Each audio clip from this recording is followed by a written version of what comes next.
Now, we all know that Disney, for example, is not a great company. Star Wars, The Acolyte, obviously very, very bad. A terrible show that even hardcore Star Wars fans didn't like, don't want to watch, are giving it negative reviews. It sits at a 14% on Rotten Tomatoes. But meanwhile, behind all of this, there has been an ongoing investigation into Walt Disney Studios that looks very, very bad.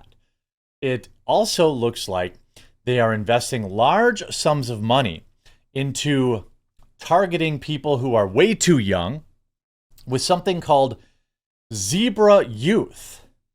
And this is not great. This has all been uncovered by OMG.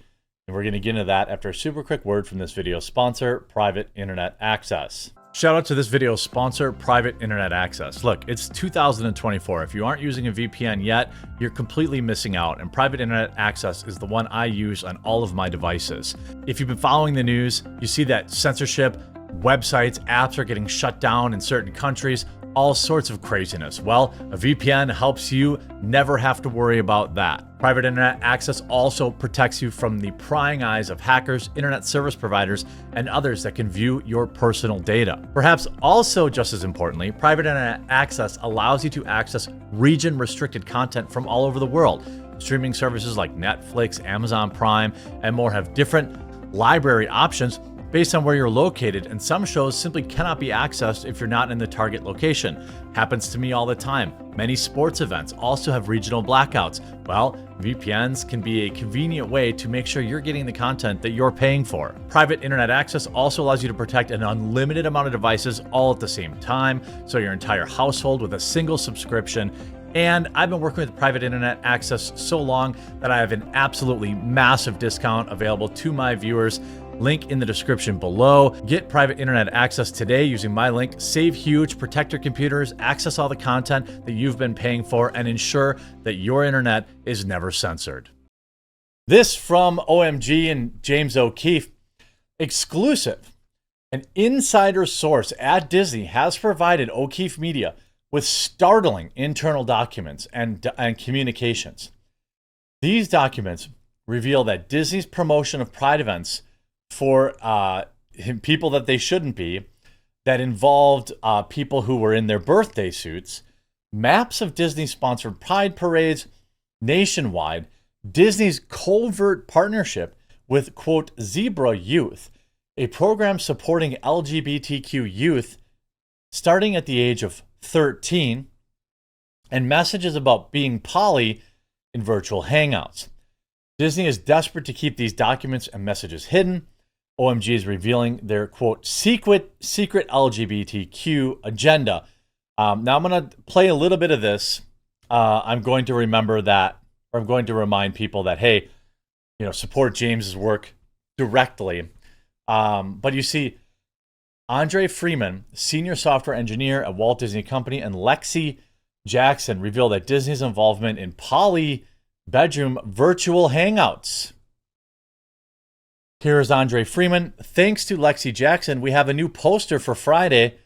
Feel free to send it around or post it. This is in the, by the way, Disney Pride Slack group. Allies and folks curious about being poly, which I think means having multiple partners. It's just being single and pretending like you're in a relationship. Are more than warmly welcome. Disney's virtual poly meetup, Friday, June 28th at 12 p.m., 3 p.m. Eastern or Pacific, whatever that is. Or 12 p.m. Pacific, yeah. And there's a QR code and a passcode. Interesting. Interesting that Disney's sponsoring that. Then you see Honey Harrison, Disney's mobile product operations manager, advertises Disney's promotion of Pride events for kids that involve men in their birthday suits. This from Honey Harrison, Cheshire. It seems like a lot of these advocates are also completely degenerate. This is going on, by the way, it appears in the Disney Slack servers. Join the Walt Disney Company in participating in this. Okay, this is brand new. In this year's 50th annual Seattle Pride Parade, Sunday, June 30th. Please register here, join the celebration, and receive your event t-shirt on the day of the parade. Here's Adriana Aguiar from an animator, visual content producer at ABC News, disseminating maps of detailing Disney-sponsored Pride events nationwide. Now, it isn't really any surprise that, Disney sponsors Pride. Most any of these kind of woke, publicly traded companies all sponsor these events. But and again, even I don't have any issue with Pride events. Just keep the kids out of it. If you're going to have, a pool where people get golden showers. Okay, that's a real thing that happened at San Francisco Pride. All right, and there are kids all over the place. I don't care if you have a Pride event. I really don't. I'm fairly liberal on that kind of stuff. I'm not going to call it a marriage. I don't think you should be adopting kids or buying babies, renting out wombs to do it. But other than that, I don't really care. So you have this in every city, basically. Then you have Justin Moody, creative leader at Disney, supplies exclusive Disney Pride Zoom backgrounds. How much time are these people spending in Zoom? Here you go. Here are some Zoom backgrounds, courtesy of Disney Pride Florida. And Justin, happy Pride Month. So you can put this on your Zoom when you're doing your calls, apparently. And then you have Queen. Her name is Queen Denchwuku, Vice President of DEI Disney Entertainment, plays a pivotal role in all of these initiatives. Some of the comments: Disney is knowingly and purposely setting up youth to attend events with men in their birthday suits. How is this company not raided and shut down? Enough of these creeps running everything. I mean, yeah.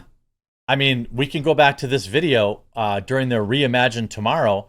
This is not a secret.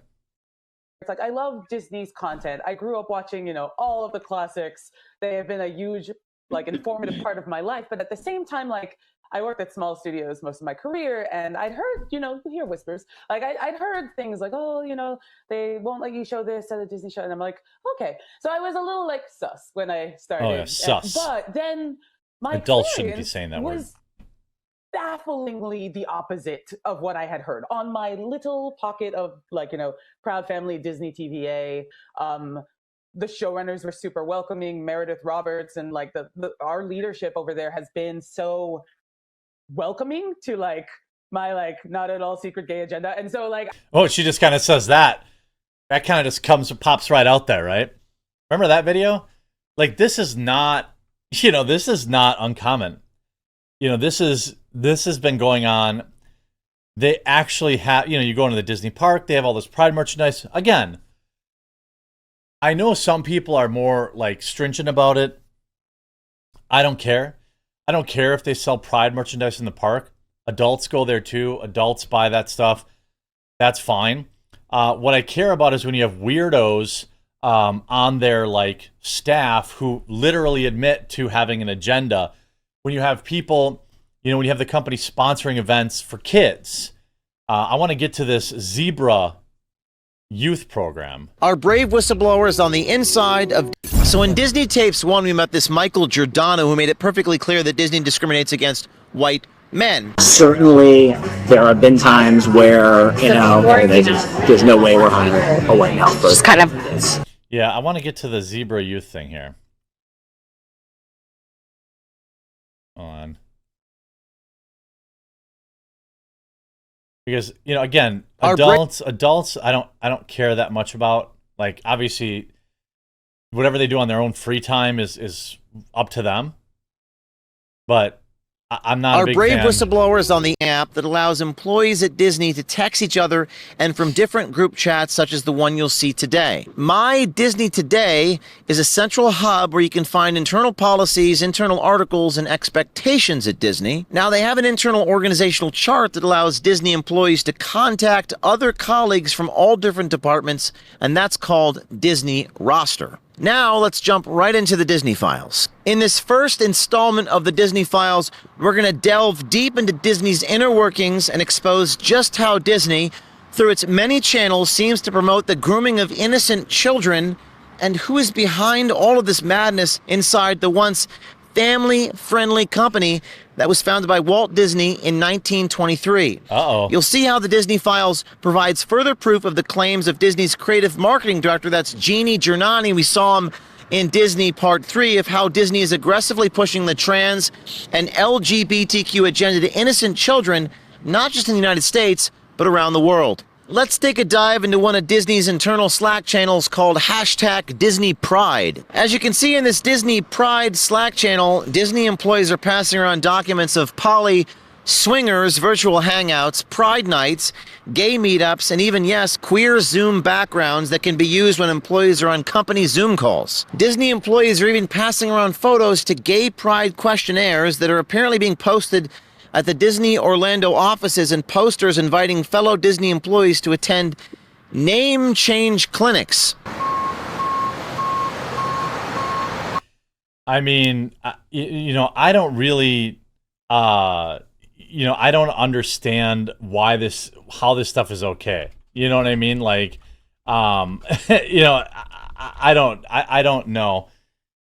It's wild to me that you have situations where they have, here, zebra youth. Here we go. LGBTQ youth as young as 13 years old, and Disney seems to be all about it. To give you some context, Zebra Youth is described as a program that advances its mission by providing high-quality, culturally appropriate programs designed to meet the unique needs of homeless and at-risk LGBTQ youth ages between 12 and 24.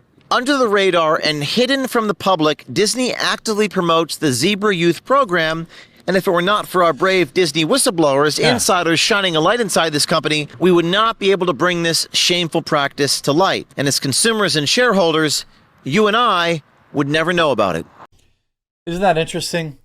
Like, if all these things are, so above board and so, good, how come you have to have whistleblowers to find out about it? How come there isn't, how come they're always targeting at-risk kids?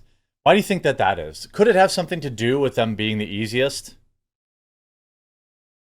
Could it have something to do with them being the easiest to flip? I don't know. Just not good. I recommend you watch the full video on James's Twitter feed or on the OMG YouTube page. This is absolutely wild to me. Disney, stop giving them their money. I mean, people just have to stop giving them their money.